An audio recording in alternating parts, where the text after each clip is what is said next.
Hello, everybody. Weeb Rabbit here, and welcome back to the Otaku Overload podcast, episode 36.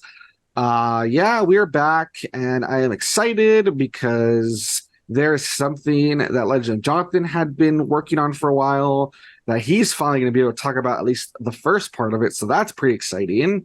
And then as for me, I actually watched something new that I'm excited for to share. I thought it was pretty cool, and I don't know. That was just a news story that made me really excited for something coming up. And so that gave me something for like the topic of the week. So I don't know. I just felt like a lot of things fell into place. Even though it could have been like a quiet week with not a lot going on, I feel like a lot of pieces really fell into place. And I got me excited because I'm like, I think that kind of came together nicely. I think we're going to have a nice podcast, you know? Yeah. Yeah, you guys will see what I mean in a moment. You know, just you wait. Before that, of course, Legend of Jonathan is here. How are you doing, Legend of Jonathan? I'm doing pretty good. What about you? I'm doing pretty good. It would have been a quiet week, honestly. There's a few things I wanted to do, but I had some personal, projects that took up some time, and I was doing some grinding for people who've seen the series I do. Terrific, Persona 3 Portable. Every so often, I have to do some grinding off screen to, keep our levels up for our characters and stuff. Yeah. That way, because it's an RPG, so I don't want to do all that on camera. It'd probably get kind of boring. So I've been doing a bit of that. I mean, that took up some time as well. But I still got to watch some stuff that I thought was pretty fun. Like I said, I want to share. And yeah, I'm pretty sure that it's kind of the same thing for you, right? Yeah, I was watching some stuff. Um, I finished what a series that I'm gonna talk about in a bit. And I finished something else that, I've talked about quite a lot, but I feel like this is way more important to talk about, of course. And then I was playing Pikmin 4 as usual, trying to like complete the game. I'm probably gonna 100% it all. I'm actually gonna do Nice. it, yeah. And that's pretty much what I was doing. I was just doing like maybe like two or three things, to be honest. All right, cool, cool, cool. So if you want to take it away, I guess start with Pikmin 4, tell us, because I think hmm last time you had barely started it, right? You say you did like the first start or something. So how you played farther into it? How are you liking it? How is it going? I'm liking it a lot actually. I've gotten like how many per like I've 100% of the first area. The second area, I so far have like 75% of it done. And I've gotten the red Pikmin, the I was gonna say glass, the ice Pikmin, blue, yellow, and now I actually found the rock Pikmin as well. So I've been getting all like the Pikmin so far. No purple Pikmin? Not yet. But those are Reggie's favorites. No, but that's gonna be more. I can tell that's gonna be more later on though, because Okay, I got you, I got you. I guess it's to show off like the main trio, which is red, blue, and yellow, Yeah, and yeah. then the new additions. Um, but I know, yeah, for sure. Like I know for sure, like the last two are supposed to show up. The ones from Pikmin 2, they're supposed to show up as well. Um, but yeah, it's been pretty cool. I've been doing Dandori battles, and it's been 50-50 with Dandori battles. It's been like there's times where it's super difficult, and then there's times where it's like really easy for some reason, and I just like somehow get a hang of it. And basically, I've mentioned that Dandori, like in the trailer where they say that it means basically like working effectively. Basically, it's you showing off against another person who's the better gatherer. Mhm. And so basically it's you fighting enemies, you taking the enemies to like the onion, you sabotaging the other person and stealing their stuff to like get bigger points and like other stuff like that. And after you do that, you like you like beat someone up and you like grab those like weird little leaf people we've seen in the trailer. Mhm. And we find out that they're sick basically. And we don't know why they're sick, but basically we find out from some crew member you do kind of end up saving like in the second area. He says he's like, oh yeah, like there's like a cure I had, but like someone ate it. And basically I need you to go at night to get the cure. So as you can tell from me saying that, that's where the night expeditions start because you have to get. Oh, nice. Mhm. I was gonna ask you that too. I was gonna say, oh, have you ever gone to like the night parts yet? But okay, I got you. I got you. So you unlock it like pretty like not early. I feel like this is where it starts to maybe start hitting like that middle ground because you know Pikmin games are not that long, like the main story at least. You can tell like this is like the hitting the middle ground where like yeah you have to like focus on like exploring the day, but most importantly you need to like explore the night stuff. And what was cool is like yeah I ran into what's his name? I ran into like the little glow Pikmin, and yeah, they've been pretty cool too. And I've been liking them that they're so like invincible, basically, where like they're immune to like practically anything. And it's just funny seeing all the enemies with like their glowing eyes at like night and stuff like that. It's pretty funny, to be honest, to me. Nice. All So right, all right. and yeah, there's not really much because I've just been trying to complete like the second area, trying to help like the people supposedly we're rescuing, supposedly all this other stuff. And like, I'm still kind of like trying to figure out like how am I gonna finish the game like quickly, And there's so much to do, I've been unlocking a bunch of stuff and yeah. So it sounds like you've been taking it like you're not rushing through it trying to get to the end. It sounds like you're trying to take your time, like, okay, let me 100% this area, and then let me do this area, kind of push forward, and then let me go back. And, it sounds like you're really taking your time, just trying to like get everything done, basically, right? Mm-hmm. Basically, that's what I mean. Like I'm thinking, well, yeah, because like with the first three, I was trying to rush through them to kind of like get to like Pikmin 4. Mm-hmm. Pikmin 2 was the one where maybe I was taking my time more because I did want to like get through the whole entire game. Mm-hmm. But then I was like, oh, but like Pikmin 4 is coming out and I want to like get to Pikmin 4 like as soon as it comes out. So I kind of skipped straight to like 3. And then from 3, there's not really extra stuff. It's kind of like Pikmin 1 where you collect what is necessary and that's how you 100% the game kind of. So I was like, I already got like the good ending, you can say, where like you save Olimar and all that. So I was like, you know what? Like, there's not really a point in me like trying to collect everything. And yeah, like with this one, I'm just taking my time because there's not like there's like a Pikmin 5 coming in like next year. You know what I mean? Oh, I Like, know. Who knows how long before another Pikmin comes out, right? Because yeah. I mean, the good thing is, I wasn't really big enough to like make it into like a news story for the week, but I did read, around that apparently this game's done really well. It's I like saw that. setting like franchise records and it's done really well and all sorts of stuff. And I think the information that they have is just like Japan physical sales. So hmm I mean, if it's doing that well in just Japan physical sales, I mean, imagine all the digital sales, imagine worldwide, So sounds like the game's doing pretty well. It sounds like wow, like a lot of hmm people jumped on the hype train basically.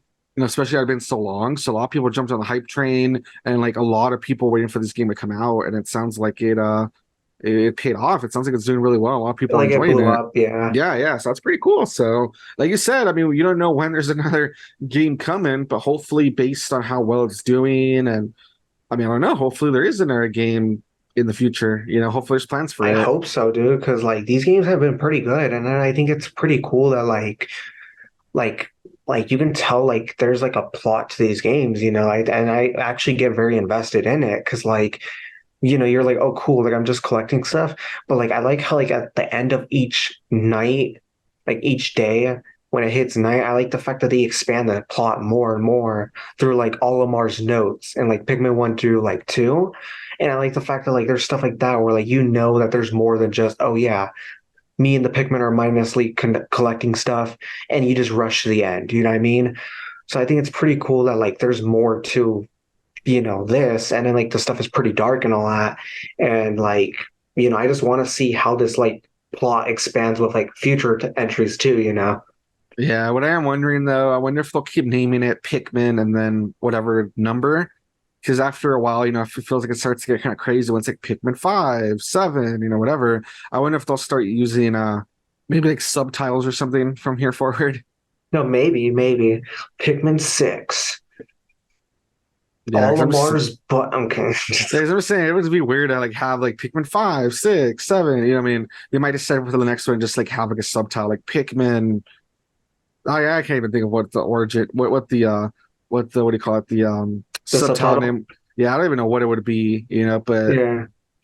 you never know. Like, if you want to do a prequel, Pikmin Origins is what I was gonna say. Yeah. I don't know, but besides Or that, I don't know. it would be dumb. We're like Pikmin 5, 𝐿𝐤𝐤𝐸's Revenge. And it's like, okay. Jeez. But yeah, like it was pretty cool, I've been liking it so far. Is it your favorite out of the four so far? Honestly, I would say that yes, actually has lived up to the hype. I think it's like Nice, my favorite. nice. That's cool. That's cool. Every game has gotten like better for you, and they've all gotten like more. You gotten like more out of them. That's pretty cool. That's Hmm. fun. That's nice. Yeah. Alrighty, Um, so that's Pikmin 4. But what was the other thing that you want to talk about that you finally did or whatever? oh yeah, I finally finished. I mean, the full title is Neon Genesis Evangelion, but for a lot of people, you guys would know it as simply just Evangelion. But yeah, I finished it. Or Eva, Eva. Some people just Or call it Eva. Eva. So I finally finished it. The anime Nice. at least. Yeah, I was gonna Uh, say because you still want to watch like the movies and all that, right? mhm. Okay, but at least you did finish, let's say, the first part, which is the anime itself, right? Yes. Okay. Cool, cool, cool. And hmm.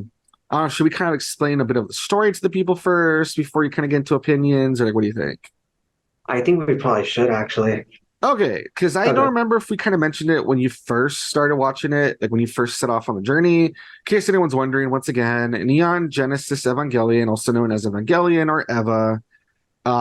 Basically, it is a mecha anime. It came out between 1995 to 1996 by Gainax Studios, who now doesn't really make anything. But back in the day, Gainax is the one that went on to make a bunch of stuff like, you know, they Gurren made, Lagann. huh? Gurren Lagann. Yeah, I was gonna say they made Gurren Lagann, they made Panty and Stalking with Garterbell. A lot of those crazy ones you can think of that have like really crazy climaxes at the end. Those are Gainax stuff, and then Gainax, of course. I think we did talk about this a couple weeks ago when we talked about the Panty and Stalking season 2. A lot of people after Gainax kind of really stopped making. Oh, they also made Fully Cooley. That's the other really big one, Fully Cooley. After they kind of really stopped making stuff, that's where Trigger, a lot of people went on to make Studio Trigger, and Studio Trigger is the one that kind of kept that spirit alive with stuff like Promare, Kill la Kill, I guess other. Actually, I was gonna say the other Fully Cooley projects, but actually, I'm not too sure if Trigger's involved in those. But the point is, Trigger is involved in like a lot of like the big stuff you can think of. Little Hmm. Witch Academia. They made the Cyberpunk Edge Runners anime. Just Hmm. stuff like that. Stuff that seems like it has like a really big bombastic like finishing. And I feel like that happens with a lot of Trigger anime. Trigger was involved. I feel like that's like the best way to explain it.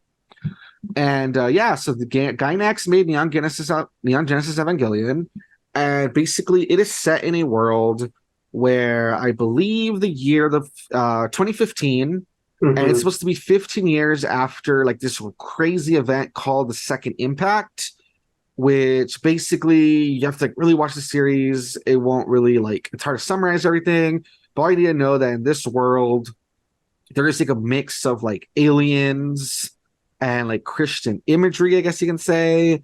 And so there's like these aliens that when they like do the second impact, they basically like destroy like a big part of the world and really like change like the sea levels and a bunch of stuff if I remember. Hmm. And so that's why they created the Evangelions.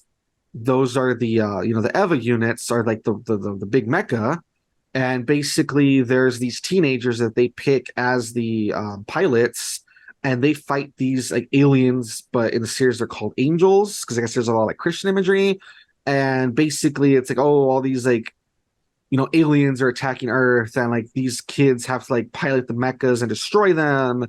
And at the same time there's like like a prophecy about how they're going to destroy the world based on the Dead Sea Scrolls, which is a thing from real life that has to Hmm. do, like I said, with like biblical stuff.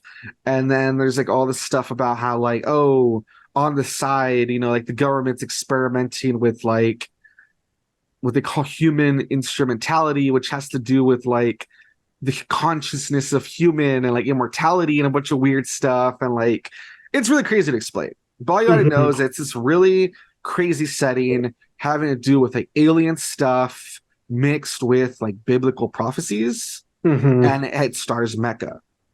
And basically, when we start the series, like I said, it's 2015, and our main character is Shinji Ikari. That his father, Gendo Ikari, is the director of like this paramilitary force. Hmm. And basically, that's where you might have heard the memes where they're like, "Get in the robot, Shinji, get in the robot," because he doesn't want to get in the robot. He doesn't want to pilot the mecha, because this is where it becomes like a deconstruction of other mecha anime. Then another mecha anime, it's like, oh, you get in the robot and you're like this big, badass hero and you fight and you're helping to save the world and you're invincible and blah blah blah.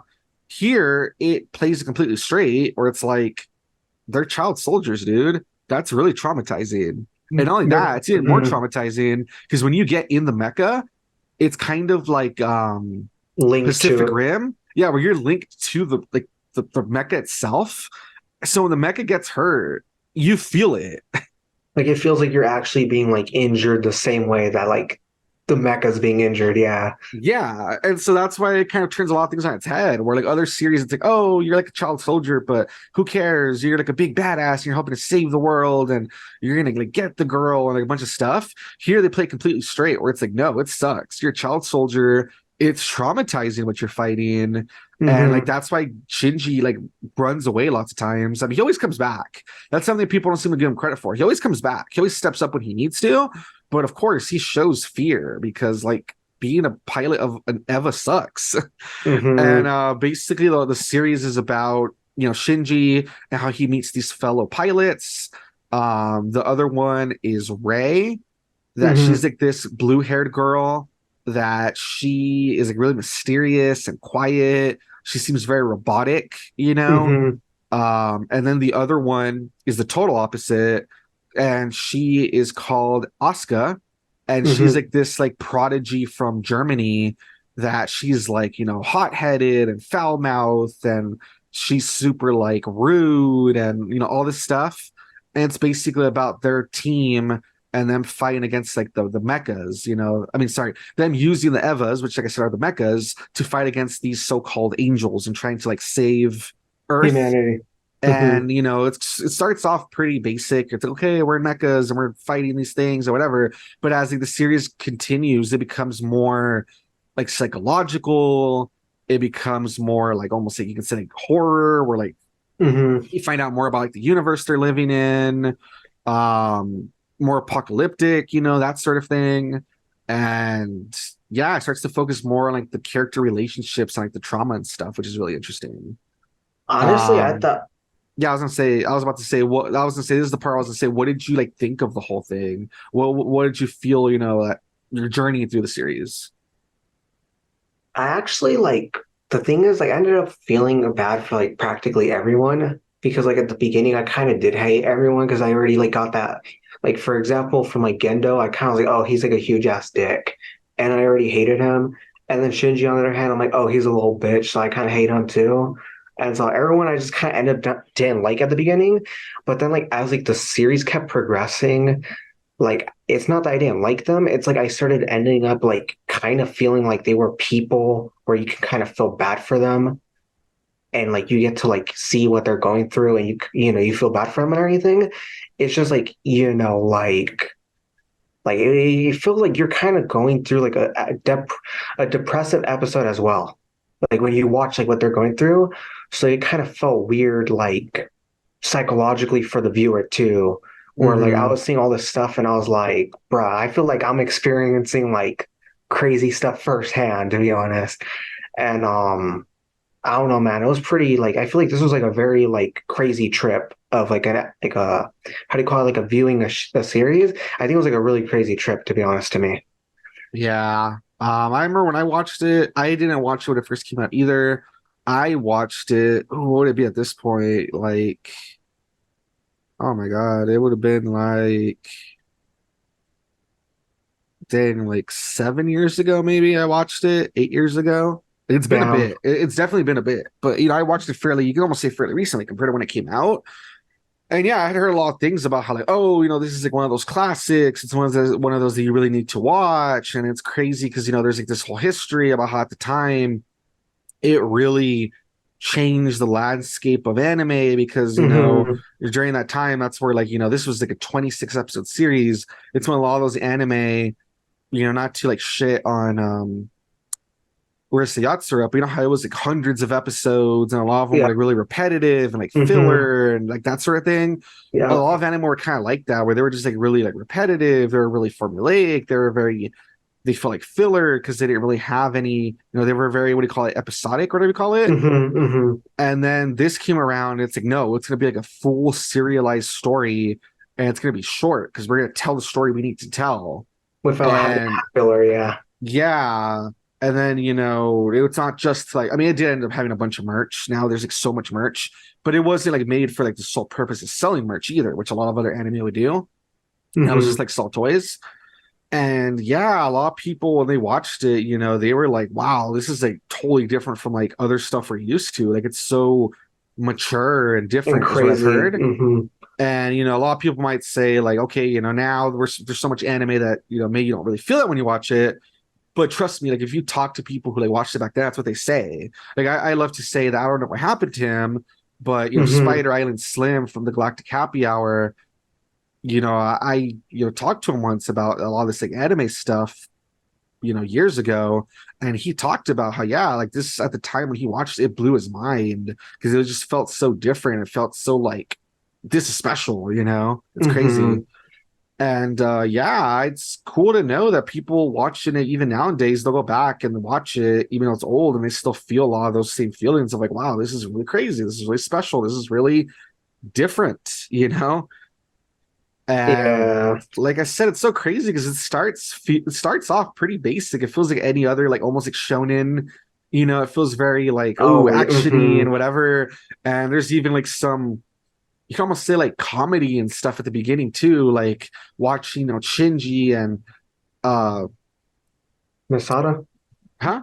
Oh yeah, I Masahara was gonna or say who do yeah, you? yeah, because Masato is his caretaker and seeing that she's like this drunk, kind of like sloppy lady. Yeah, there's like a lot of comedy there too. But I was gonna Hmm. say, I was almost forgetting her. Yeah, there's a lot of comedy there. There's a lot of comedy and like, oh, him and Asuka don't get along. We gotta like, they gotta work together. There's like a whole episode that's really fun. Hmm. Or like, oh, it's all about how they have to be more like in sync in order to like to fight better or whatever. But it's kind of funny that it starts like that, and then where it ends is like just totally like, whoa, it's super super crazy. Everything rips apart, and it's like a paper that just gets like crumbled up basically. Like it feels super like everything just starts decomposing over time as you Yeah, watch it. basically, yeah. As Hmm. you start watching it, like it says more of like the truth about like the world unfolds and stuff. Yeah, it's really crazy. Hmm. Um, yeah, because I've watched the series, I've watched the movies to come after, which I think Hmm. you say you're gonna watch too.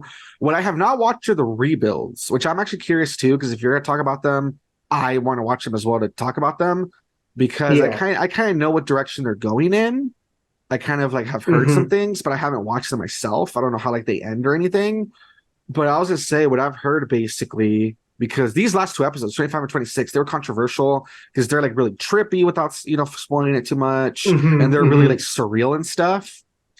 The way people that have watched everything have explained it, because then the movies End of Evangelion and Rebirth and whatever, they kind of they're like a redo, as you can say, of episode 25 and 26.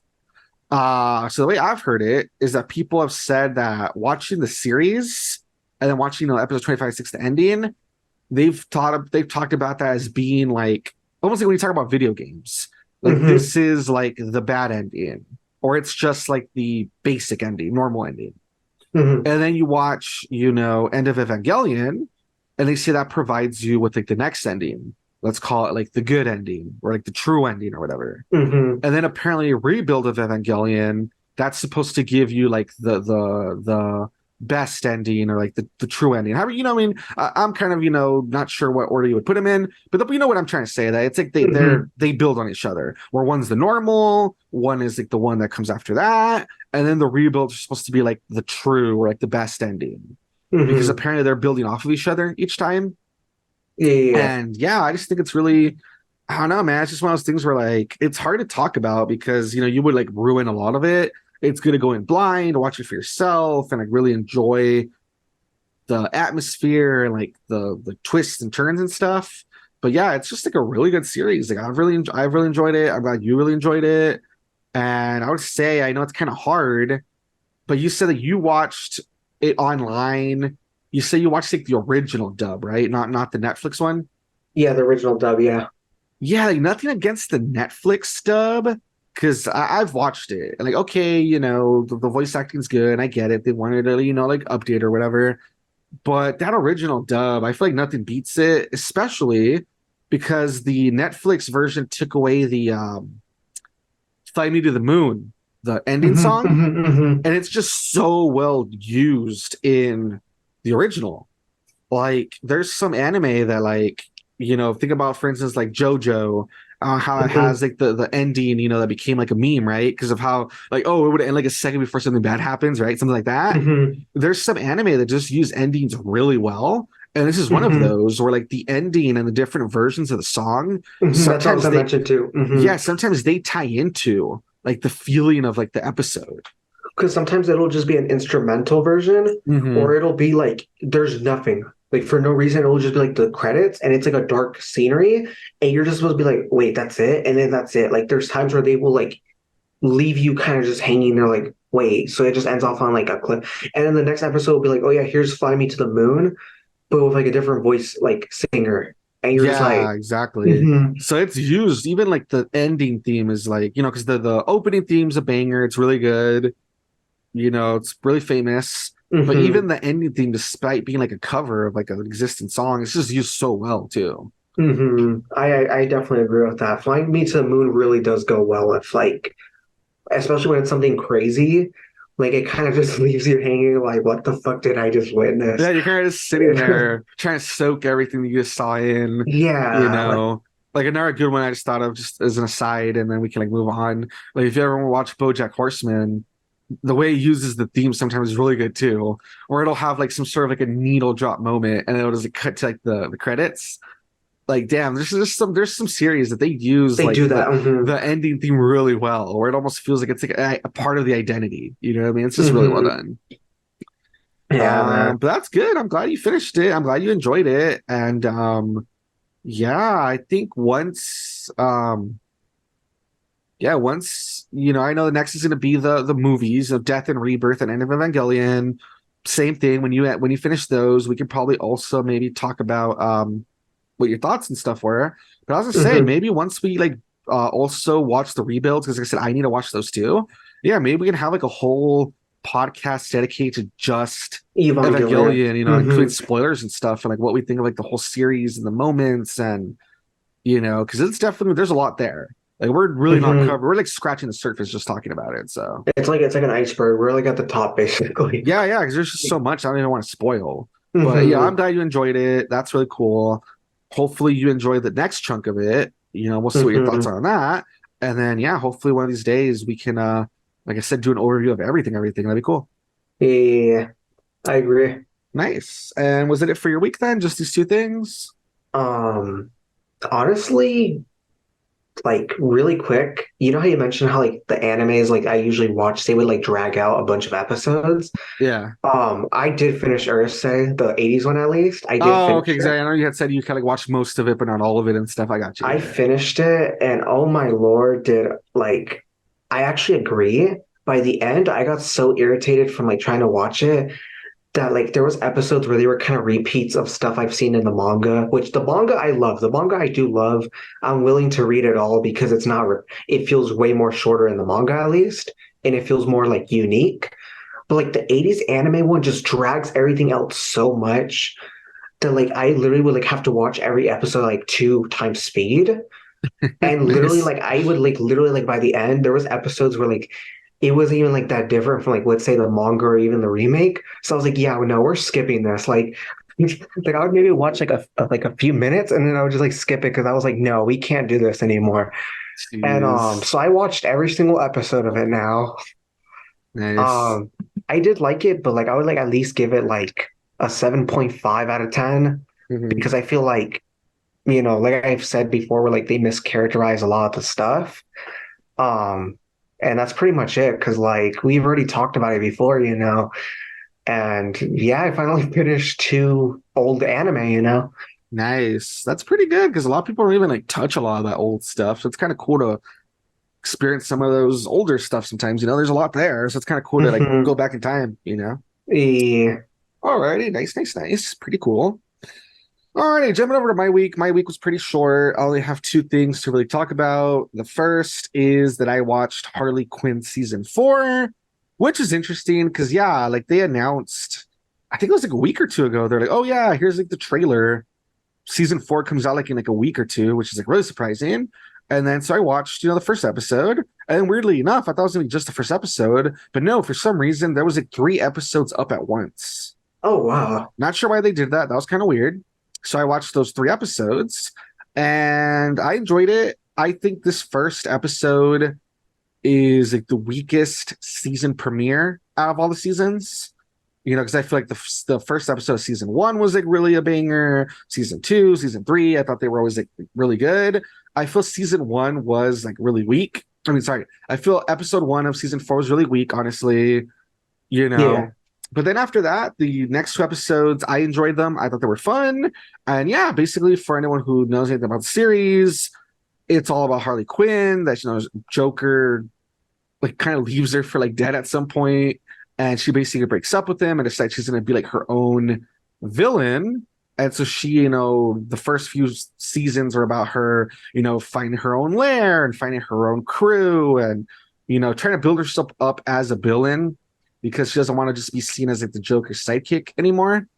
But then as it progresses, I guess she's not really happy being a bad guy. Like a lot of people point out that like there's a lot of like lines she won't cross, and they're kind of like, why? Like that's kind of weird that like, you're kind of like defending people or trying to save people. Like what's up with that? And so at the end of last season, she kind of decides that she wants to be more of a hero. And so this season's all about her with the Bat family. She's like working alongside Nightwing and Batgirl and Damian Wayne as Robin. She's kind of working together with all of them, and she's kind of trying to be like a hero. And it's all That's pretty about cool. how, yeah, it's all about how she's having trouble though because she comes from the world of villains and she's on dating Poison Ivy, who's a villain. And it's like, well, how do you like deal with being a hero when like all your friends and like everyone are villains? You know what I Yeah. mean? And like so like heroes don't really accept her, and like villains like are looking down on her for like kind of like betraying them. And so she's kind of like dealing with like she's not quite a hero either. She's kind of like Hmm. in the middle. And so it's about her kind of like dealing with that stuff is what these 3 episodes were about. So I thought it was pretty interesting. And like I guess the first episode that was kind of weak, but the second and third episode I thought were a bit stronger. And it's really interesting to see that yeah, she's just dealing with how do you like kind of balance these things out. So I thought it was interesting. I thought it was fun. Yeah, that Um, sounds pretty cool. yeah, I continue to love that they use the stupid Dark Knight voice, the imitation of Tom Hardy for Bane. Bane's probably my favorite character every time he comes out. He's just so stupid. He's great, man. I just love him. He's great. But yeah, it's just a fun show. I think it's fun. I know a lot of people, some people are over at this point. They're like, no, the comedy's a bit repetitive or like blah, blah, blah. I'm still enjoying it. I still think it's fun and I still recommend it. I think the way it parodies different things is cool. And like I said, I just think it's an interesting exploration of like this character that like, for so long she was being used by the Joker and she was like his sidekick, but she wants to like do her own thing. And it's kind of interesting seeing her explore that. I thought it's like, interesting storyline. It's unique. Yeah. Then the other thing that I watched is something I kind of teased last week that I'm like, oh, I want to watch some new anime because I had heard some mumblings about some good ones, blah, blah, blah. So I was able to check out one of the ones I heard about. And it is an anime called Dark Gathering. That it is this series that it's mostly supposed to be like a horror series. And I gotta admit, I think it's done a pretty good job of horror. I mean, I feel like it's kind of hard to like really do like a horror series. Like I've never really seen an anime that I'm like, oh, that was scary. I feel like usually they're more gory. You know what I mean? So it's kind of hard to like find something that's really like unsettling. But I think so far this has done a pretty good job. I think like the imagery and like the stuff they did with this is interesting. So basically there's this character. His name is Keitaru Gentoga. He's a college freshman, and apparently when he was younger, he got like cursed by this like entity, and it did something to him where him and a friend of his, they got like cursed, something about like their hands. And you kind of have to watch like some of the episodes explains more about it. For now, just say it's something like with their hands, and there's like some weird stuff going on, with their hands or whatever. And one of the side effects is that he can now sense spirits and stuff, Oh, damn. and spirits are attracted to him. So, weird curse where he's kind of marked by this ghost, something having to do with his hand. Like I said, watch it, you'll see what I'm talking about. And that he can like sense ghosts, and like they're attracted to him. And, he became a shut-in because of that, because he was like afraid of hurting anybody. He was afraid of getting anybody involved with his curse or whatever. But luckily, there's this friend of his from childhood. Her name is 𝐤𝐤𝐤. And basically, she kind of helps him go back into society and go back to school. And, he becomes like the top of his class, and he's going to college now, blah, blah, blah.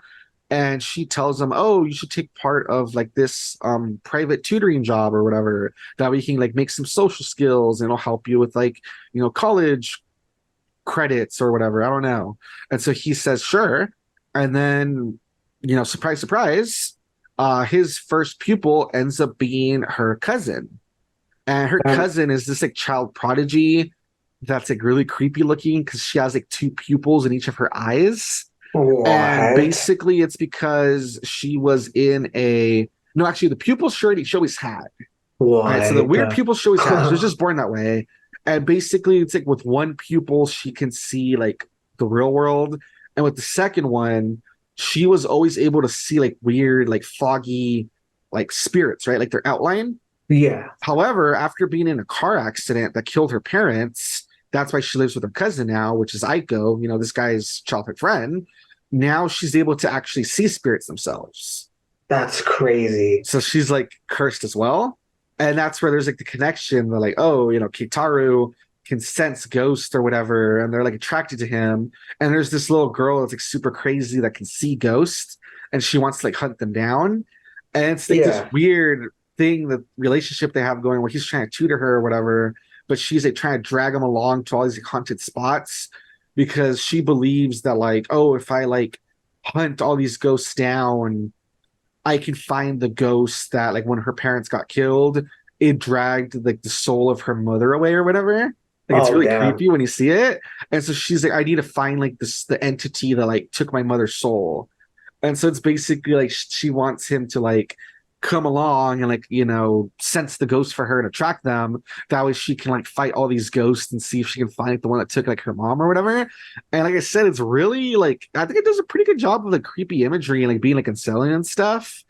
Like they go to like this haunted telephone booth, and the little girl says that like, oh, supposedly there's like this rumor about this lady that she was like a hostess or whatever, and she got murdered here because she basically like ripped off all of her like clients or whatever. Like they gave her a bunch of gifts, and like they were mad at her, so they like murdered her. And like now, like if you dial her number, she'll like appear to you. She tries to kill you too or whatever. And so like, Keitaru, he like dials the number, and like in the phone booth, you see like all his blood start like bloody footprints and like handprints and stuff. And it starts trying to like choke him out or whatever. And so like the little girl starts trying to like fight the like ghost or whatever to like, like steal its spirit or whatever. And like, I don't know, it's like some pretty unsettling imagery or whatever. That's weird. And it's weird because like the ghosts hate the little girl because she is not afraid of them. She sees them almost like these weird like bugs or something for like her collection. So she's not afraid of them. And so like ghosts hate her. And you need to watch it because like the way she treats ghosts and stuff too, like I said, kind of think about it as like someone who collects bugs. It's Hmm. really weird. It's like really creepy. So That I is think I weird. think it does its Yeah. job. I think it's really well done. I think it's like pretty creepy. Like, it's like the imagery and like I said, the way like the character acts and stuff, and how like what she kind of like pulls them into. Like I said, I think horror is kind of hard to do. I don't. I wouldn't say like I'm scared, but I still think it's like okay, it does a good job of being like unsettling and creepy and like the imagery and Hmm. stuff. Like I like it so far. I really enjoy it.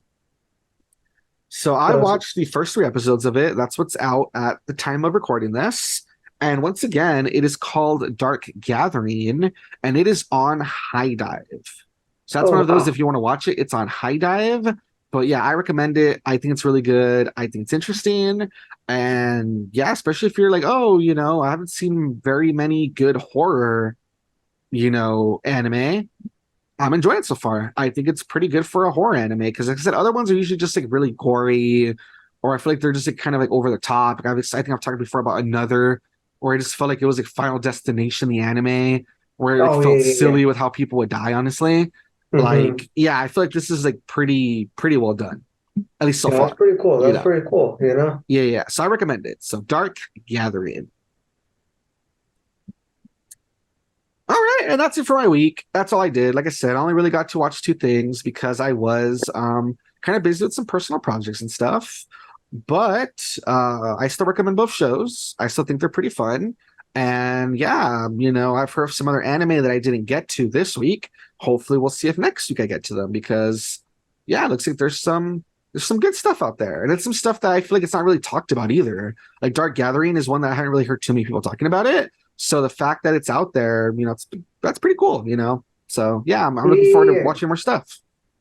That's cool. Yeah. Jumping over to news stories. I got three news stories I want to talk about. I would say they're pretty short. They're kind of, just little interesting, like, that's kind of a cool thing to share. Nothing too deep, but I still thought I would talk about them, especially because the third one actually leads into our topic of the week, which you guys will see in a moment. But starting with the first news story, this caught my attention because I did play this game before, and I know it's a game that Terrific had played too. I'll probably, let him know about this too because I know he played this and he had enjoyed it. But as the title of the article says, Immortals Fenyx Rising, not so immortal, as Ubisoft reportedly cancels sequel. Damn. So that really sucks because Immortals Fenyx Rising, I would say it kind of felt like a Breath of the Wild. You can tell they really made it kind of like Capos on Breath of the Wild. It's like a big open world, you know what I mean? Where you're like exploring and fighting enemies and stuff, whatever. But I thought it was pretty fun because it was a big open world game having to do with like mythology.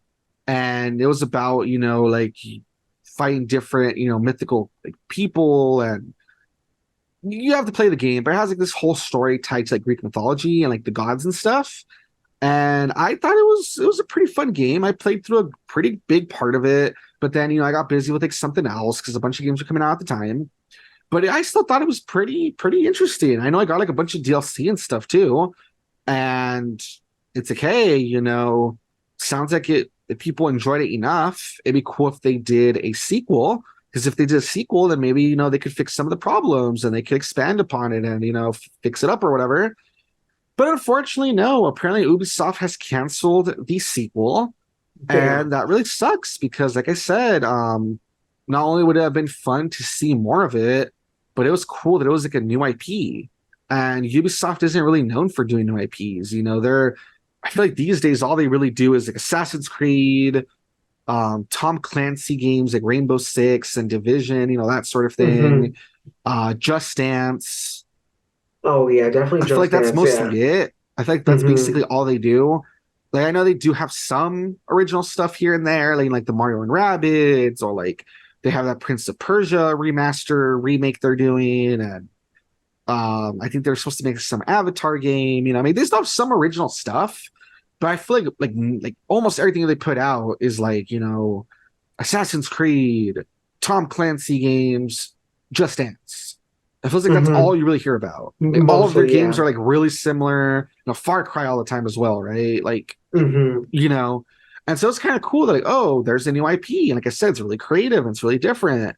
I kind of want to see more of it, because I enjoyed it, but unfortunately they canceled it, and that sucks because I guess that's that. I guess they just want to focus more on more of their established IPs, I guess, because that's what some companies do. They go, oh, this didn't do too well, or it didn't do as great as we wanted to. So that sucks. Yeah. So yeah, I just thought I'd throw that out there.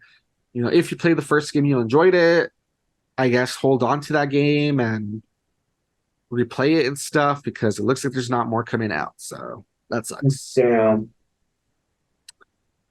This kind of goes together with what I was just talking about. Speaking of, I guess, the future looking uncertain, this next one's pretty interesting. It was an interview that they did with Masahiro Sakurai.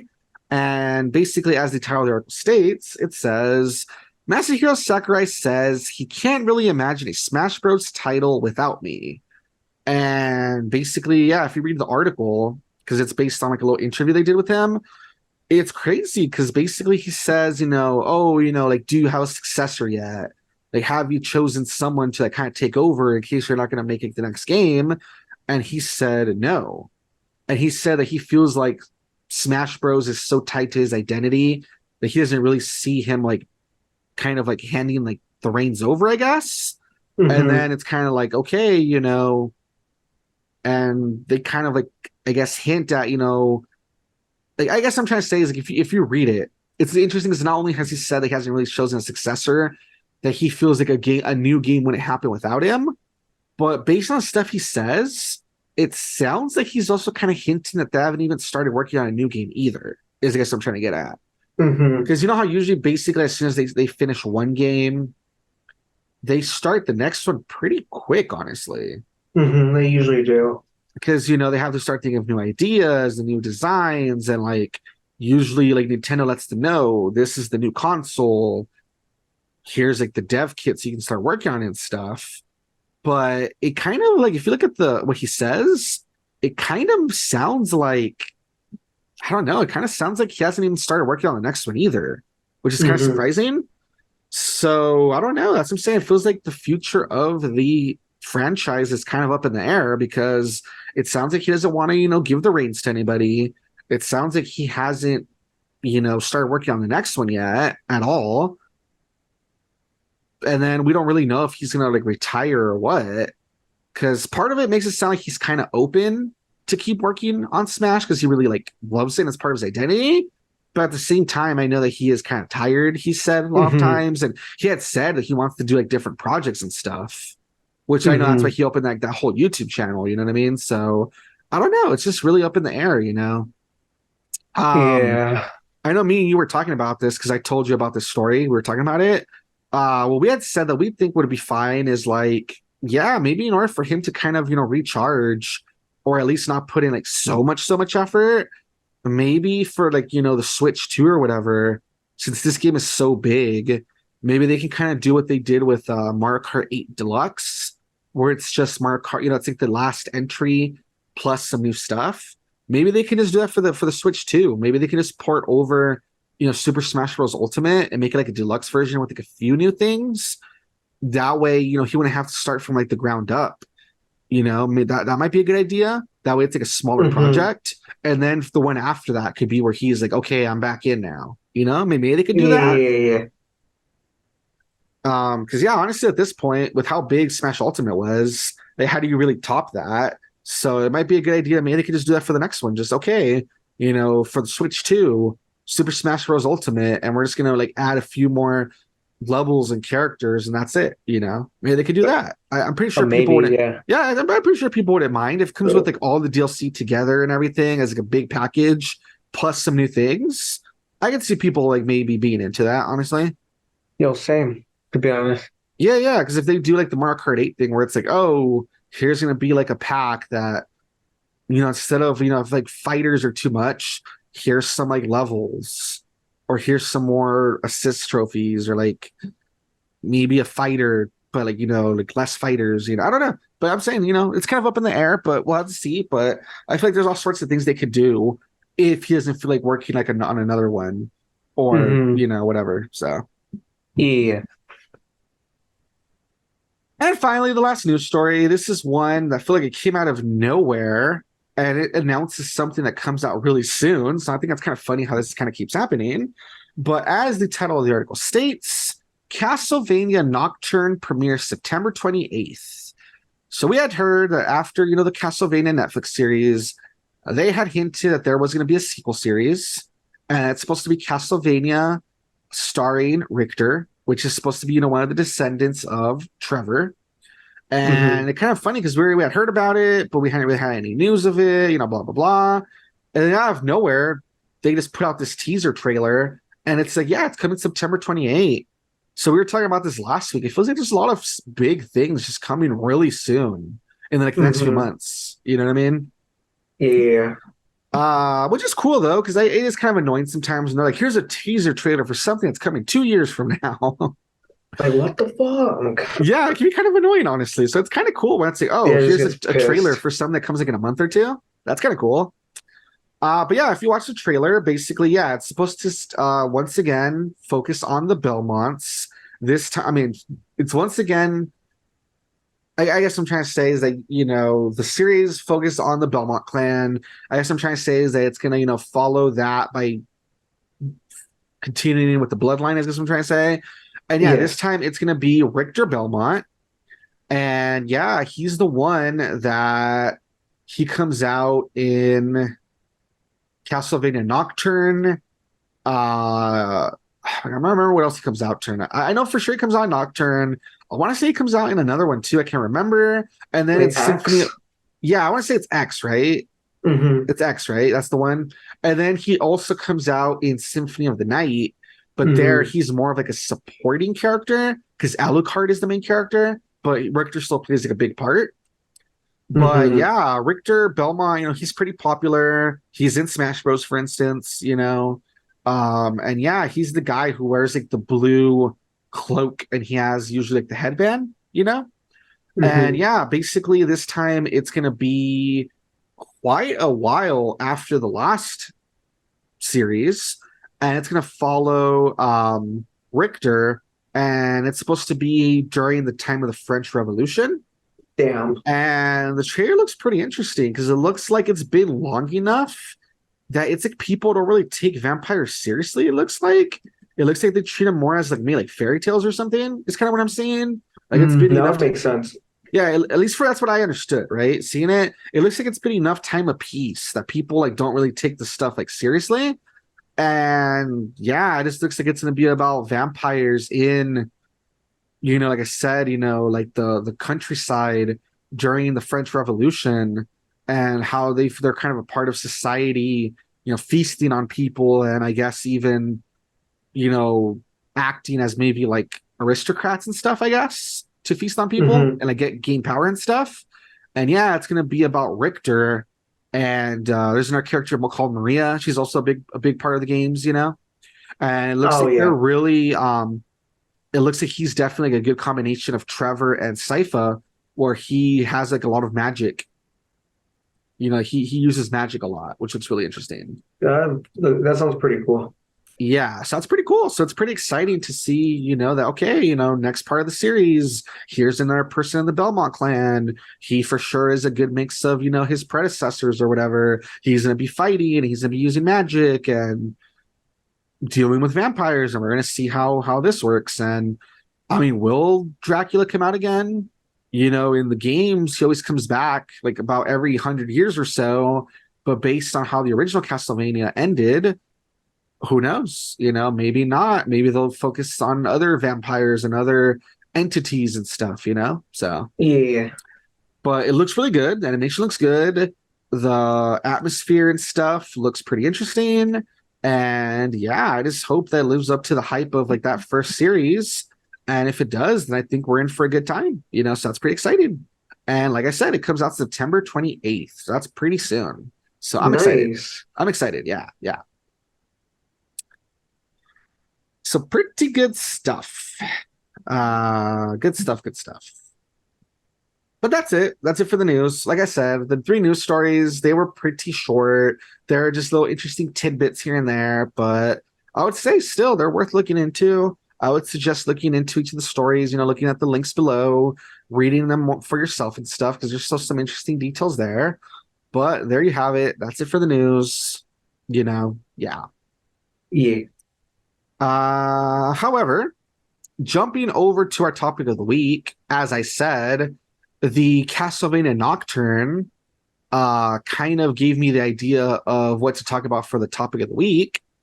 And that's because before you watch Castlevania Nocturne coming September 28th, my topic of the week, my recommendation is, hey, watch Castlevania, the first series. The it's just called Castlevania the TV series, I guess, the Netflix series, whatever. But I would say watch it. So that's my recommendation, because that way you can kind of see where it all started, I guess you can say. So yeah, so for anyone who doesn't know, Castlevania, the TV series, it was this project that was in development hell for the longest time. I think they started like writing this back in 2007. And for the Yeah. longest time, it just wasn't working out, No one would pick it up, blah, blah, blah, blah, blah. But eventually they were able to get it, off the ground. And yeah, we got the first season back in 2017. So it's been a while, but we got it back in 2017. And yeah, basically this first series, it covers Castlevania 3, Castlevania Curse of Darkness, and a little bit, you can say, of Castlevania Symphony of the Night, at least when it comes to like Alucard's backstory. And yeah, basically it's all about, to kind of give you a background, it starts with, this guy named Vlad Dracula Tepesh, and he lives in Wallachia. And even though it's not like at the beginning of the timeline, because in Castlevania before that, there's also supposed to be like the whole thing with Simon. There's supposed to be the whole thing with like the first guy whose name was like Leon, I think, whatever. So it doesn't cover, it skips through a lot of that. But what you need to know that in the world of Castlevania, vampires and other entities and stuff are real. And the most fearsome of all of them is Vlad Dracula Tepesh. And basically he's this, king of the vampires. He's darkness itself. And when the series starts, he actually is trying to put a lot of that behind him, because there's this woman that goes to his castle because she knows that he has all sorts of like technology and magic and stuff. And she's like this doctor that wants to save people. And without spoiling too much, well, it's not really spoiling, it's background. I guess I'll go ahead. So basically she goes to his castle, and she, is working on stuff to try to save people with medicine. And he actually falls in love with her and becomes his wife. And basically she gives him faith in humanity. And he gives them like another chance because he like hates humans. And for a while, he like settles down with her. They have a son. He puts his ways behind him. He tries to travel the world as human. Like he's trying to change his ways. But because she's using science and technology, they see her as a witch, and because they know that she's married to Dracula, they burn her at the stake, and Dracula understandably gets pissed. And he, to try to be fair, because thinking of her and her mercy and all that, he gives them a year to like prepare themselves. And he says, like, I'm going to destroy Wallachia. I give you a year to like, make amends and like, I guess leave if you have to, stuff like that. And a year passes, and basically they're celebrating her death, the anniversary of it, and they're like having like a whole party and stuff. So he's like kind of like, oh hell no, I gave you a year to be kind, like F all of you. And so that's when he like summons his army of darkness and demons and stuff, and they overrun Wallachia and start destroying everything and killing everyone. And that's where Trevor comes in. Trevor Belmont, he's the last living member of the Belmont clan. And he's basically been excommunicated because, once again, kind of the same thing as Dracula's wife, any sort of technology and magic and stuff is evil and, blah, blah, blah. And so he's kind of just this wandering drunk that, he doesn't really have a purpose in life. Of course, he gets caught up in all this because, of course, he does. And he basically becomes a part of this war against Dracula, and he ends up teaming up with Alucard, which is the death. How do you call it? Dampier? I think that's how you say Dampier. Yeah, he's the Dampier son of Dracula and his wife Lisa, which means that he's half vampire. So he ends up teaming up with, Alucard's son, who's half vampire, and Sypha, who is this magician, sorcerer person. And basically, it's about their quest to fight the army of Dracula and the vampires and all that, and bring them down. And it's pretty good. Like the animation's really good, the voice acting's really good, story's pretty well done, the action's really good. I think that the way it adapts some of the stuff from the games is pretty good. There's lots of Easter eggs here and there for people who have played the games, really good stuff like that. I think it's really good. I recommend it. I will say though that's not perfect. It is kind of awkwardly paced because, like, for instance, the first season is 4 episodes. It's really short because I guess they didn't really know if people were gonna like it. If it would like really take Oh, off. that makes sense. Yeah. So they only did for like 4 episodes, and then like second season is 8 episodes, so they doubled it. And then after that, 3 and 4 are 10 each. But then season 1 and 2 kind of go together, and then season 3 and 4 kind of feel extra. And I'm not gonna give it away; you'd have to watch it for yourself. So it's kind of weirdly paced. I kind of like wish it had been like paced a little bit differently, because like it feels like 1 and 2 go together, and then 3 and 4 kind of feel like they're extra. Especially 3. I feel like 3 didn't even need to be there, honestly. I kind of wish they'd really condensed it, combined it with 4, I guess, or like I don't know. It's kind of hard to say without really giving it away, without spoiling it. But it's one of those things where, like, trust me, when you see it, you'll see what I mean. I still think the whole thing is worth watching. I still think that there's enough interesting characters in it and side characters, and at times it almost feels kind of like Game of Thrones, where there's all these other vampire lords and they have their own things going on, and like you kind of see how there's like backstabbing within the vampires and the society and stuff. So interesting stuff, you know what I mean? Like it's pretty cool, honestly.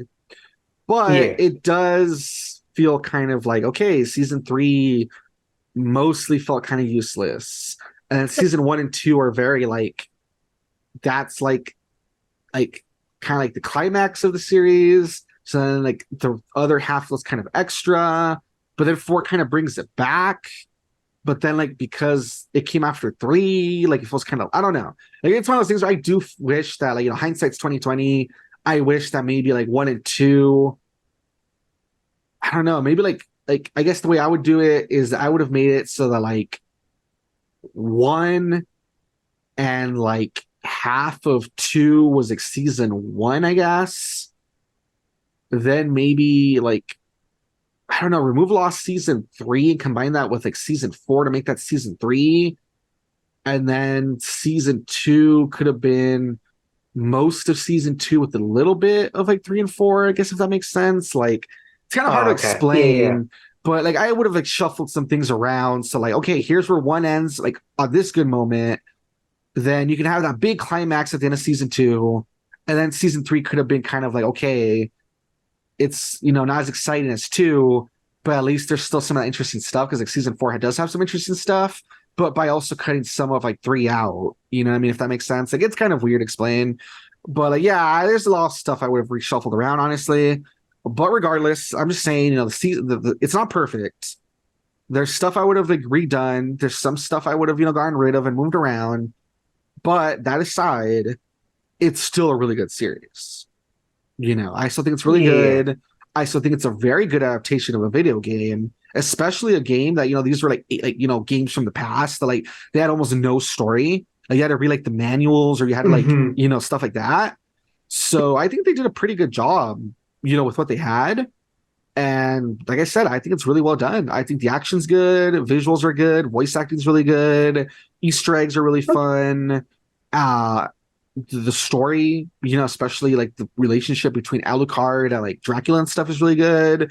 Dracula's a really complex and interesting character because, yes, he's a monster. Yes, he's darkness itself, but you kind of know where he's coming from, because like humanity in this series, they can be really terrible. Like they really are really shit. You know what I mean? And it shows that like a lot of people are really corrupt. Like the church itself and stuff is really corrupt and stuff. So, like that's really interesting. So like, it's a pretty complex series. It's really good. I really recommend it. I think it's really good. So I'd say go watch it.